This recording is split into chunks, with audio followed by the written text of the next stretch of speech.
that is useful and has significance. And when you put that kind of practical application in your head, that's when you begin to get wisdom. And so we probably know somebody in our lives whose head is filled with all sorts of facts, but they basically don't know what to do with themselves because it's just there's no practical application of it. So wisdom is the ability to take that knowledge that you have and draw some key lessons from it, which is all good. That's step number 2. But still, you can only go so far if you're only thinking it and not doing it. So there's a third step where you take that wisdom that you have acquired and you apply it to your life. For lack of a better term, this is where the rubber meets the road. That is what we call prudence.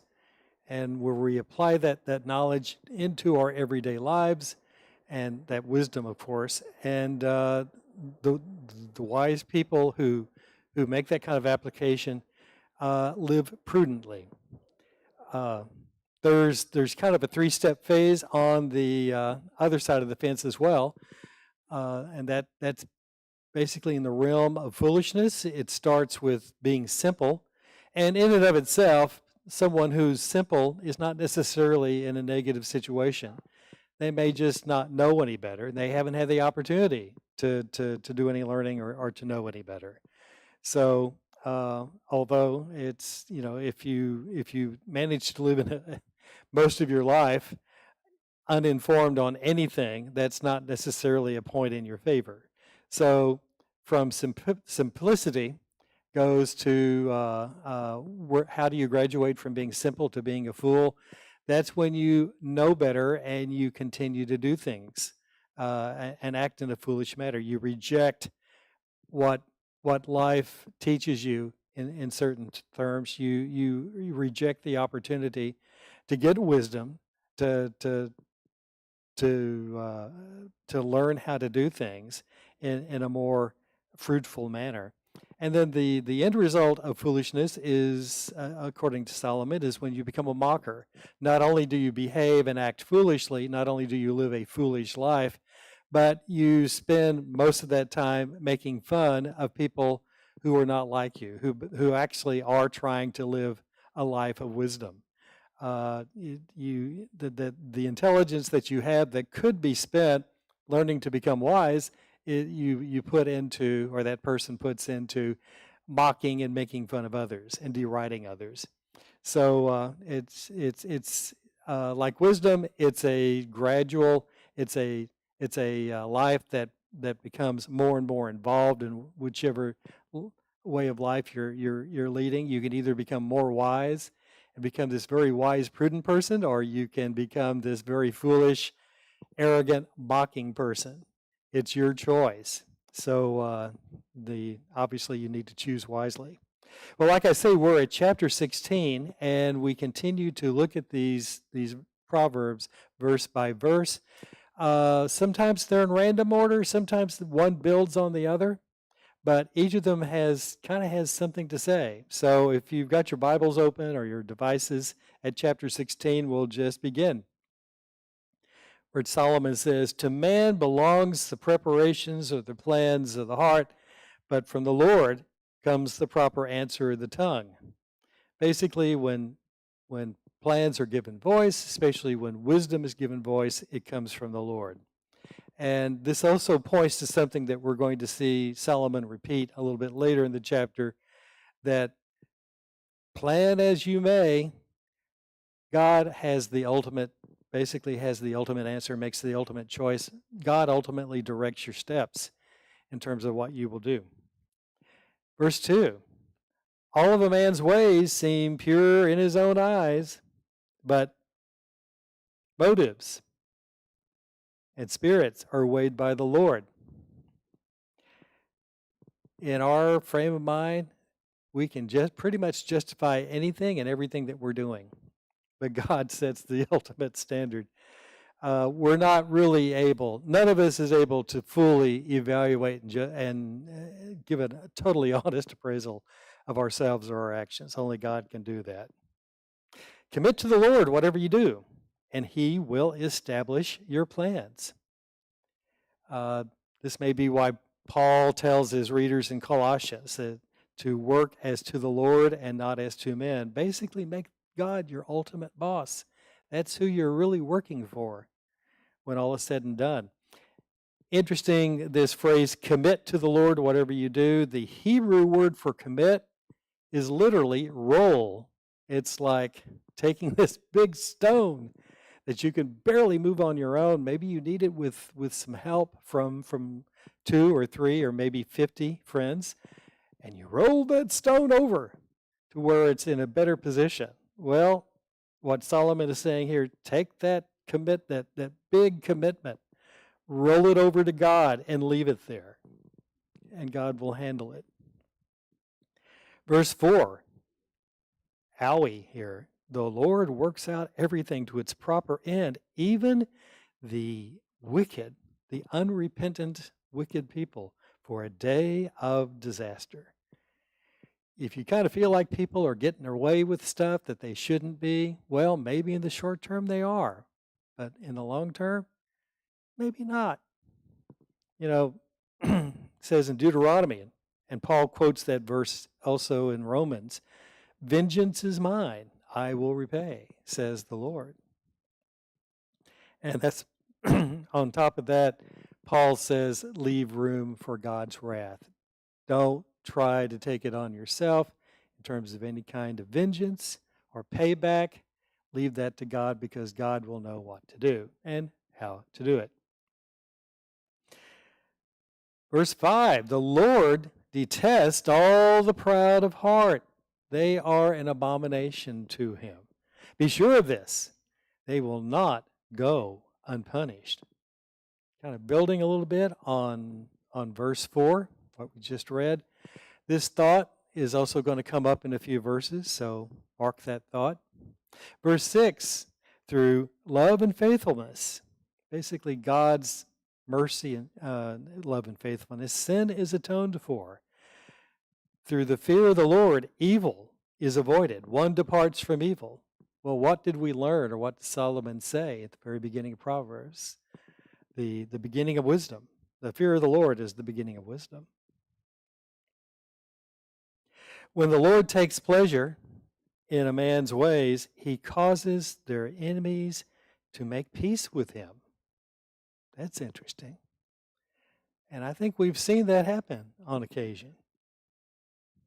Better a little with righteousness than much gain, than a whole bunch of income with injustice.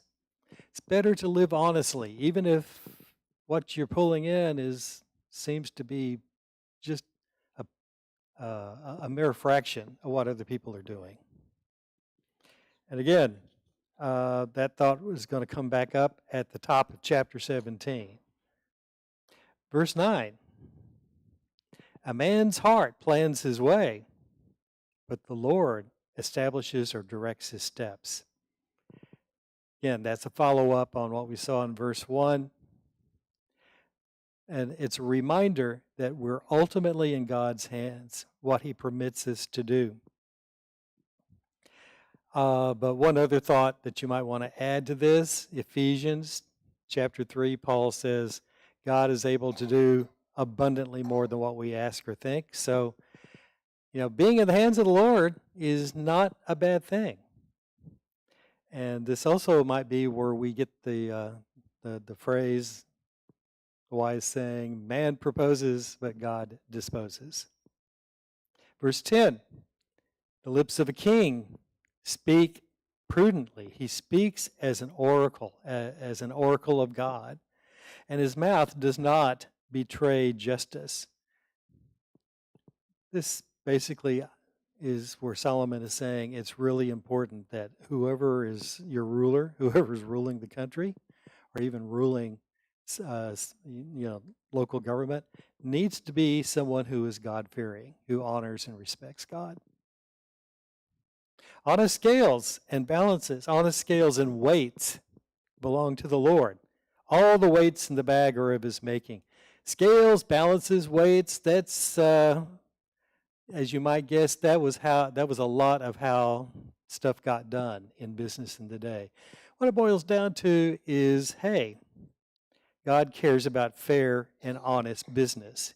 He cares whether people behave in an honest and ethical manner, and whether they do and whether they don't. If they don't, God's taking notes. Verse 12, kings detest wrongdoing. Or another translation is, it is an abomination for kings to commit wickedness, for a throne is established through righteousness. A little ironical footnote here.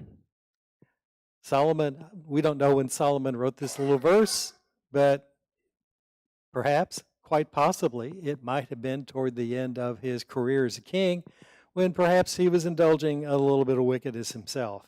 And in fact, it got to the point where God chastised Solomon and said, you know, Solomon, I did all this stuff for you. And in the beginning you were faithful, but you've backed away from it. And as a result, there are some things that I'm going to do that you're not really going to be very happy about. Verse 13, kings take pleasure in honest lips. They value the one who speaks what is right. How true. Verse 14, a king's wrath is a messenger of death. Therefore, the wise man will appease it. This was back in the day when a king could just on a whim order someone to be put to death. There's no appeal. You know, okay, I'm putting you to death, but you can go through the appellate court and you won't have to worry about any kind of an outcome or decision for at least 19 years. It didn't work that way.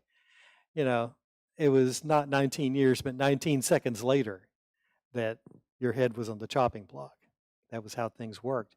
So Solomon's saying, hey, people with absolute power, the wise man does what he can to appease that kind of man, their temper. A king's wrath, let's see. Going on to verse 15. When a king's face brightens, it means life. His favor is like a rain cloud in spring. You might kind of think about the story in Esther, where Esther, on pain of death, approaches the king. And, you know, will he respond or will he not? If he doesn't respond favorably, she could be put to death. But he extends the scepter, and it's a whole change of atmosphere in that room, in the throne. And I like this comparison that the favor of the king is like a rain cloud in spring. Keep in mind, they live in a desert. This is a region where every raindrop counts, kind of like the way we feel now. Oh, by the way, mark your calendars. Meteorologist Bill Hecky, guy that I respect, says that it will rain in central Texas, August 13th. That's a Saturday. Yes. So, mark your calendar and let's see what happens. Absolutely, God willing.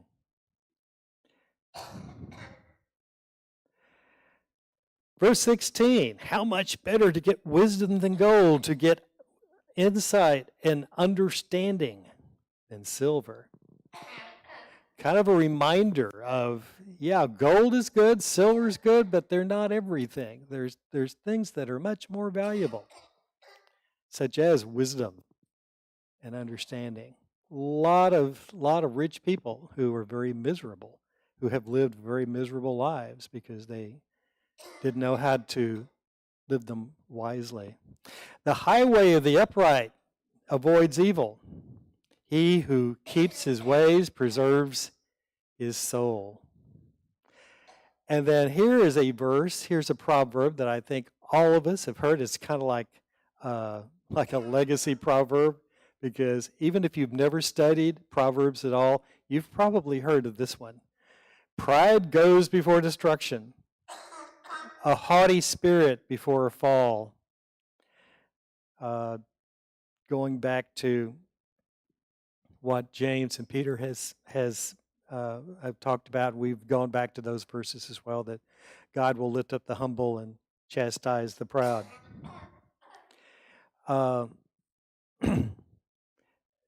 This is also interesting because most of the Proverbs are usually contrast. Line A says something that the wise person will do, and it contrasts it with the next line is something that a fool or a mocker will do. But here, each line says the same thing, as perhaps to reinforce the concept that you cannot live a prideful life without suffering the consequences. Better to be lowly in spirit along with the oppressed than to share plunder with the proud. He who heeds the word wisely will find good and happy. Blessed is the one who trusts in the Lord. Interesting, this arrangement in the first line where Solomon says, he who heeds the word wisely. You can heed the word, but still that only takes you part of the way. You need to have wisdom and understanding as to how to take that kind of instruction and use it in a way that benefits yourself, benefits everyone around you. Verse 21. The wise in heart are called prudent. They're called discerning. There's much more to being wise than simply thinking good thoughts. You have to go to the next step and act on that wise information that you have. Gracious words. Your translation may read sweetness of the lips. I kind of like that. Sweetness of the lips promotes instruction and learning. There's a lot to be said for eloquence and tactfulness in your speech. Prudence is a fountain of life to those who are understanding, but folly brings punishment to fools. The hearts of the wise teach their mouths prudence, and their lips promote instruction.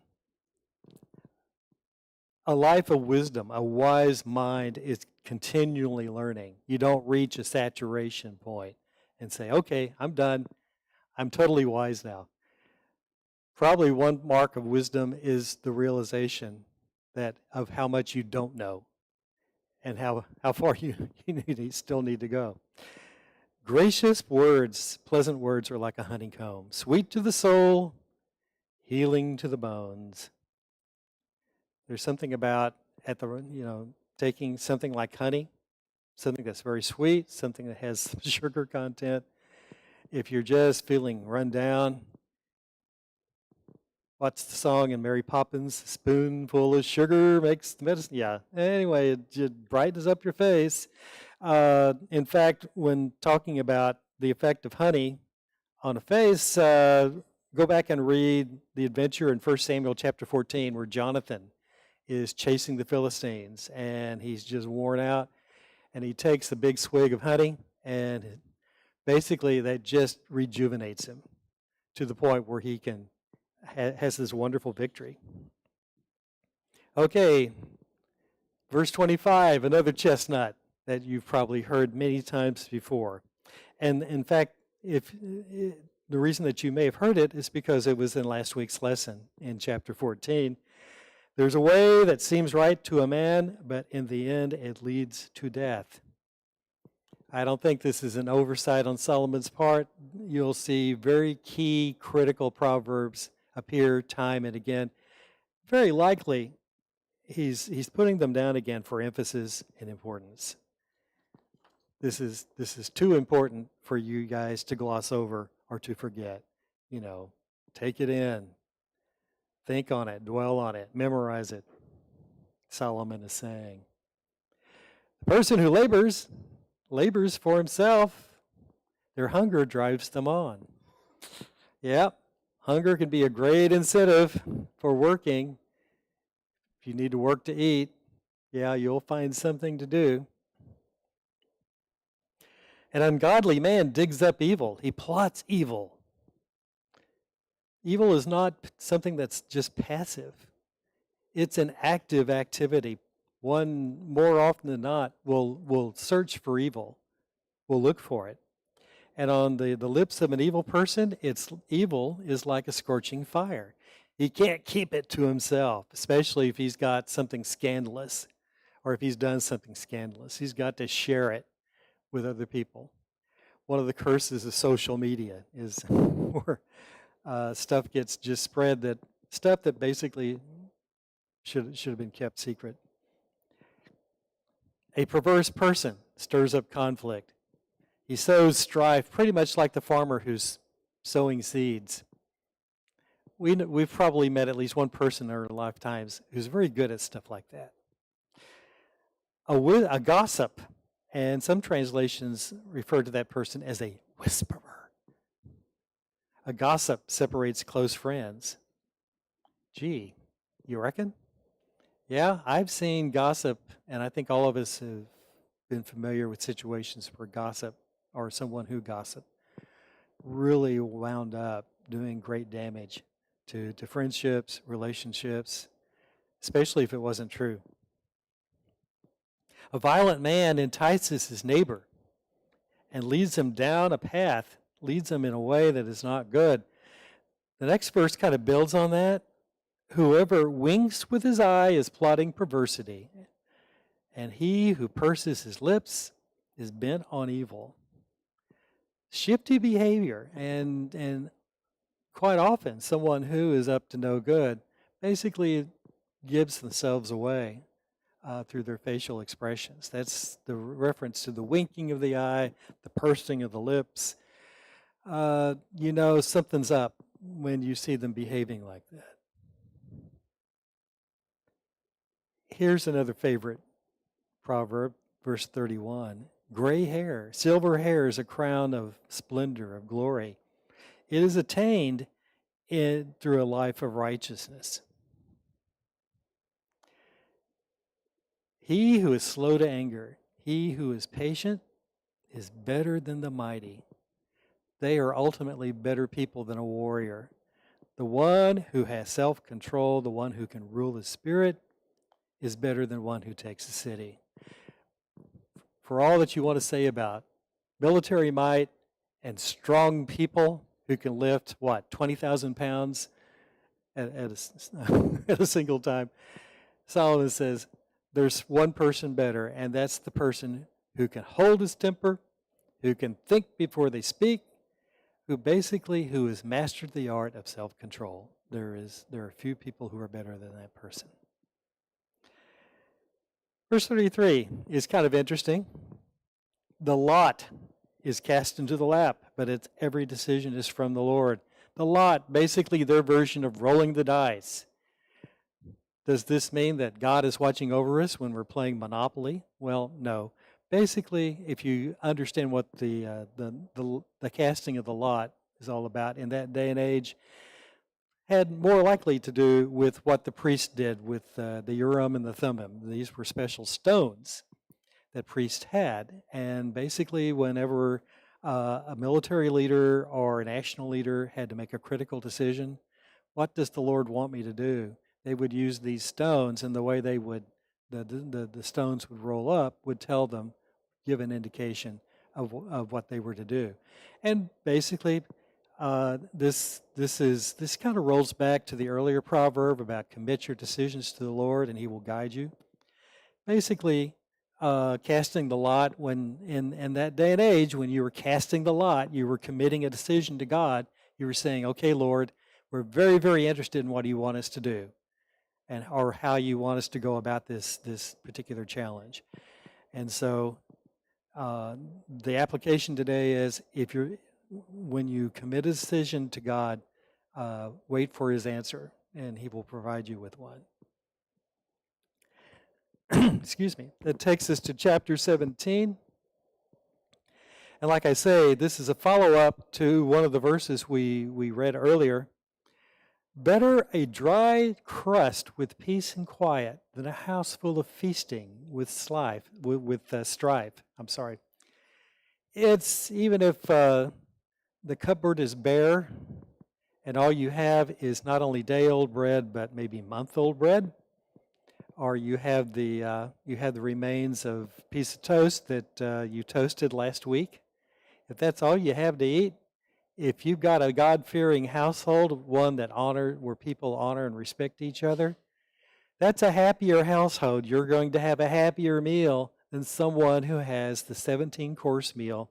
Money is no object, but everybody is just tearing on each other and just putting each other down. And it's just one unhappy situation after another. Money isn't everything. Again, Solomon is rubbing that in. A wise and prudent servant will rule over a disgraceful son and will share the inheritance as one of the family. God will elevate and honor the wise person regardless of where he is in terms of status or stature in life. God will honor that worthy life. Here's another proverb you may have heard. The crucible for silver and the furnace for gold, but the Lord tests the heart. The Lord tests our heart pretty much the way that the purpose of the crucible and the furnace for precious metals, what do those devices do? Well, basically they cook out all the impurities. They float to the top, and then the person who's overseeing that little episode can just kind of skim off the impurities, and what they're left with are metals like gold and silver, precious to begin with, even more precious because they are now pure silver or they're pure gold. They're not riddled with impurities. God's kind of like that with our lives. He will, when he tests our hearts, testing, don't look at that word and think of it as tempting. Basically, he's taking our lives and our values and everything about our lives and basically refining them the way a goldsmith would be refining a precious metal. Doing what he can to remove those impurities.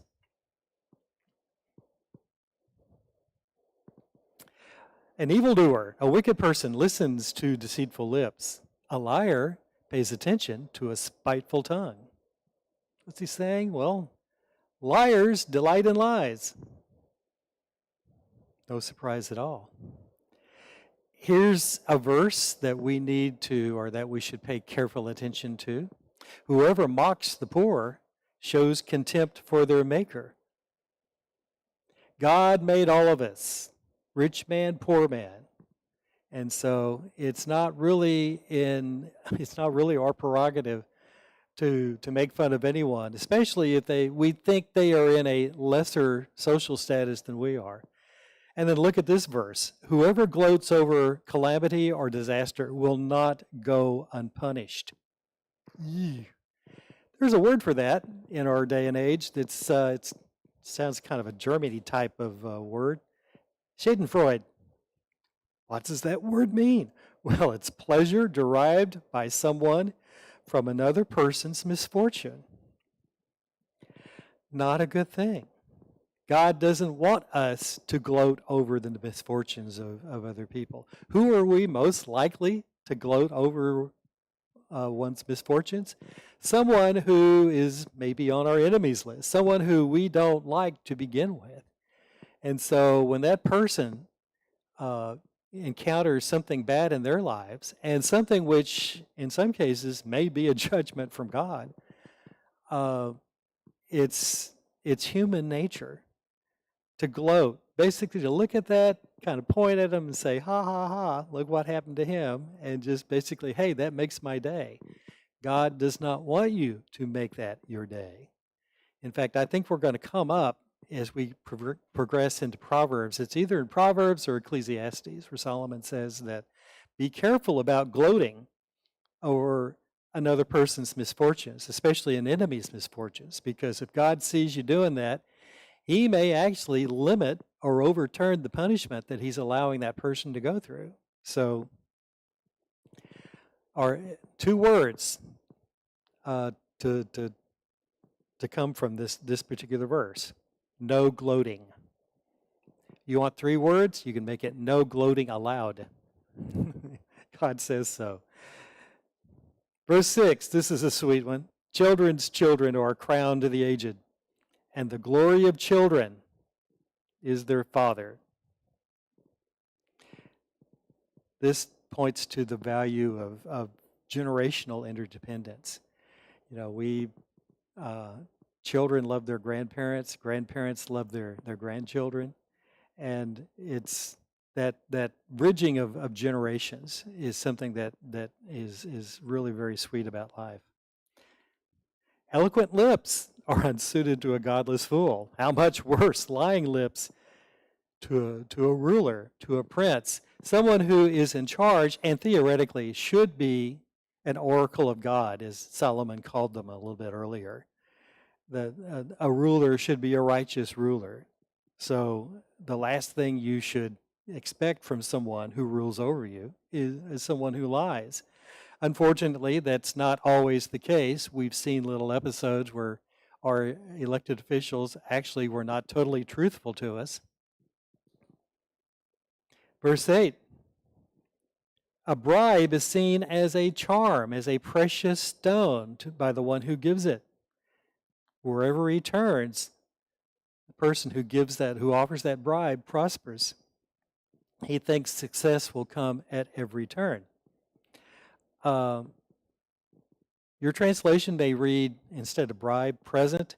The original Hebrew actually says, or indeed means bribe. And again, this is one of these little episodes, these little verses where we need to point out, Solomon is not saying, hey, if you really want to get along in life and honor God, bribe people. No. He's stating a truism here, a general principle. Like it or not, in this sin-corrupted world, this is what gets people ahead, some people ahead, at least temporarily. So yeah, bribery works more often than not, but hold that thought because Solomon is going to pick up on that in a few verses.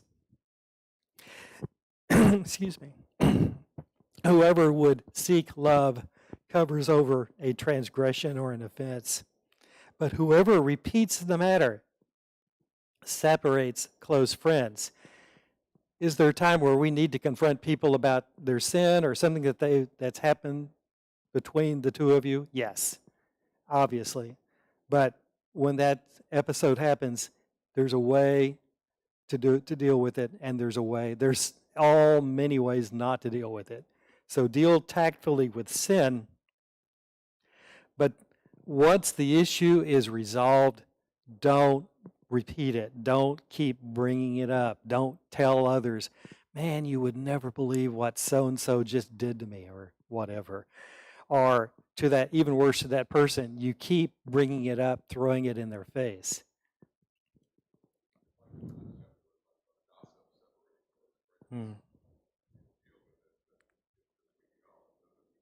Yes. Absolutely. You just deal with it. Don't share it. You know, if you remember Jesus's prescription for dealing with sin in the church, step number one is not, hey, blast it to the entire congregation, right? No. He says, go to that person. And if you have resolved it, if you can resolve it one-on-one like that, you've resolved the issue and you've gained a brother. If that doesn't work, then take a couple of witnesses to you. At what point do you bring it to the congregation? If, as a last resort, if there's nothing else to be done, if that person simply will not respond to dealing with sin. So yes, one-on-one, deal tactfully with it, and once it's resolved, forget it. A rebuke is more effective to a wise man than 100 lashes to a fool. It's because fools rarely learn from their mistakes. And I think we know several folks who are just so good-natured that if they trip up on something, all you have to do is just say something. Maybe all you have to do is just look at them, and they get the message. Evildoers foster rebellion against God. Therefore, a cruel messenger, the messenger of death, will be sent against them. That's a little scary. Goes back to what we've said many times before: sow the wind, reap the whirlwind. You never know what you're going to set, what forces you're going to set in motion if you're not careful. You probably have read this or heard of it many times. Verse 12, better to meet a bear robbed of her cubs than a fool bent on folly. I don't think you ever want to be, one point you never want to be in life is between a mama bear and her cubs. Not a good place to be. Is there something worse? Solomon said, yes, a fool who is persistent in doing the wrong thing over and over and over again. Evil will never leave the house of one who pays back or rewards evil for good. Bad idea to reward bad behavior, punish good behavior. More to come on this. Starting a quarrel is like releasing water. So drop the matter before a dispute or quarrel breaks out. As someone who worked at a water agency for many years, I get a little sensitive when we talk about releasing water from a dam. But basically, one thing that, for example, LCRA has been very good about doing, is that they keep the dams in very, very good shape, the Highland Lakes dams. And they have to, because any kind of erosion around the dam over time can start a problem. You know, what starts out as a tiny leak could really turn into a rampage unless you patch that leak up. Water can do really awful things if it's not under control. So if you start a quarrel, stop it. Don't even start the quarrel. Just drop the matter before a quarrel or a dispute breaks out. Jesus said, settle the matter before it goes to court, before you lose control of it. Here's a follow-up to verse 13. Acquitting the guilty and condemning the innocent. The Lord detests them both. And the Hebrew for detest is an abomination. Really strong word. Again, don't reward bad doers and don't punish those who do good. Why should fools have money in hand to buy wisdom, since they're not able to understand it? Bad investment for foolish people to invest in wise things. Here's another favorite proverb, verse 17. A friend loves at all times, and a brother is born for a time of adversity. One who is totally devoid of understanding, who has no sense, shakes hands in pledge and puts up security for a neighbor. This is a throwback to what Solomon has warned earlier in the book about don't agree basically to serve as someone's bank account. When you're putting up security or striking a pledge for another person, you're basically telling the local collector that, hey, I'm good for whatever debts this person runs into. And basically that gives the other person, you're giving them the equivalent of a blank check where they can run up any kind of debt and you're responsible for it. Situation where you could wind up being in that day and age, somebody's slave because you can't repay the loan. Verse 19. This looks like another follow-up. Whoever loves strife, whoever loves a quarrel, loves sin. And he who exalts his high gate invites destruction. What's a high gate? Well, what Solomon might be saying is someone with a high gate or someone who builds a high gate is someone who basically is extremely arrogant, who sets himself up as he sees himself as so much better than everybody around him. You exalt yourself above others. You boast a lot. You speak about yourself arrogantly, and you put people down arrogantly. And you do it especially to stir up turmoil. Solomon says you keep doing that, eventually it will come back on you. One whose heart is deceitful or corrupt does not prosper. One whose tongue is perverse falls into trouble. To have a scoffer for a child, a fool for a child, brings grief and sorrow. There is no joy for the parent, for the father of a godless fool. More on that in a moment. But now, verse 22. A cheerful heart is like good medicine, but a crushed spirit dries up the bones. I think if there's and there may still be, I think there's still Reader's Digest, but back in the day when everybody read Reader's Digest, they always had a standing feature called Laughter the Best Medicine. And the idea was you can feel better just by having a good chuckle. A crushed spirit, meaning you're just feeling despondent. It's the equivalent. It's what the Old Testament calls dry bones. You're unhealthy. You're just dragging around because you feel like there's nothing more to life. Verse 23, the wicked accept bribes in secret to pervert the course of justice. Anyone who read the earlier verse about bribery and thought Solomon was telling him how to get along in life and get ahead, this is the qualifier here. He's saying, no, that's not what I'm saying here. Bribes are bad. Bribes corrupt. Bribes result in bad things. Verse 24. An understanding or discerning person keeps wisdom in view, but a fool's eyes wander to the ends of the earth. A wise person sees things through wise glasses. The fool really can't see much at all because he can't stay focused on what the job is right now.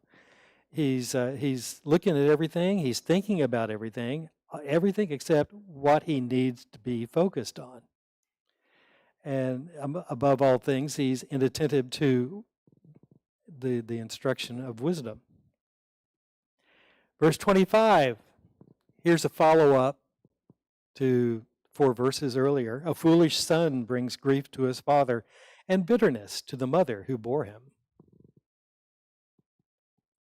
Verse 26, here's another follow-up.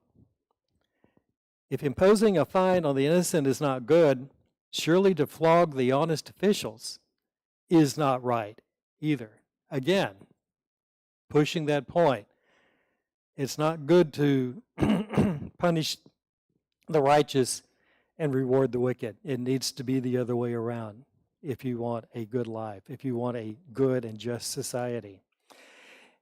He who has knowledge uses his words with restraint.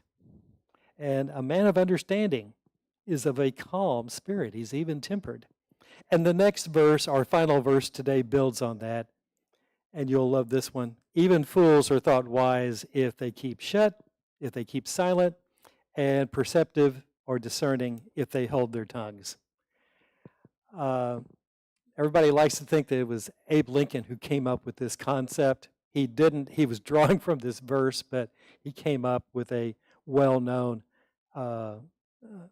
quip that everybody remembers him for saying. It is better to keep your mouth shut and let them think you a fool than to open your mouth and remove all doubt. So at that point, that's the end of chapter 17 and the end of our lesson for today. We're going to continue our verse-by-verse study of Proverbs, so if you will, please look for next week at chapters 18 and 19. Do a little reading ahead if you can. Really appreciate your time. I hope you got something out of the lesson today. And so have a great week. Stay cool, stay hydrated, and pray for rain. And we'll see you here, Lord willing, next Sunday.